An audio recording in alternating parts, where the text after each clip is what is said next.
হয় নমস্কাৰ। আপোনালোকে হয়তো ভাবি আছে অহা ছেপ্টেম্বৰৰ 10 তাৰিখত যিটো 32,000 পোষ্ট আহিব এইটো অসমৰ বাবে এটা ইতিহাস হৈ থাকিব, কাৰণ এনেকুৱা ইমান কেইটা পোষ্ট কেতিয়াও একেলগত অহা নাই। এই পোষ্ট কেইটাৰ বাবে আমি কেনেধৰণে প্ৰস্তুতি চলাব লাগিব, ইয়াৰ বাবে আমাৰ কি পঢ়িব লাগিব বা আমি কেনেকৈ পঢ়িলে পাম বা কোচিং কৰিলে ভাল হ'ব নে বেয়া হ'ব, সম্পূৰ্ণকৈ আলোচনা কৰিম এই ভিডিঅ'ত।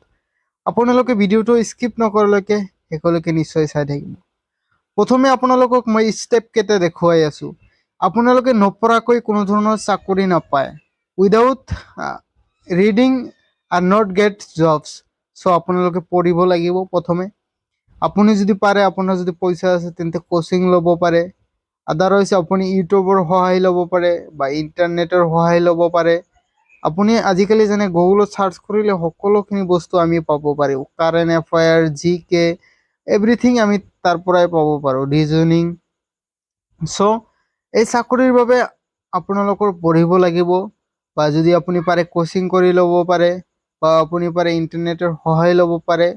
মুঠতে আপোনাৰ পঢ়িব লাগিব। নপঢ়াকৈ আপুনি চাকৰি কেতিয়াও নাপায়, গভমেণ্ট চাকৰি। এইখিনি আছিল আজিৰ ভিডিঅ'টো। যদি ভাল লাগে তেন্তে এটা লাইক কৰি দিব, আৰু চেনেলটো যদি প্ৰথমবাৰ হৈ থাকে তেন্তে ছাবস্ক্ৰাইব কৰিবলৈ নাপাহৰিব। থেংক ইউ ছ' মাছ ৱাচিং দিছ ভিডিঅ'।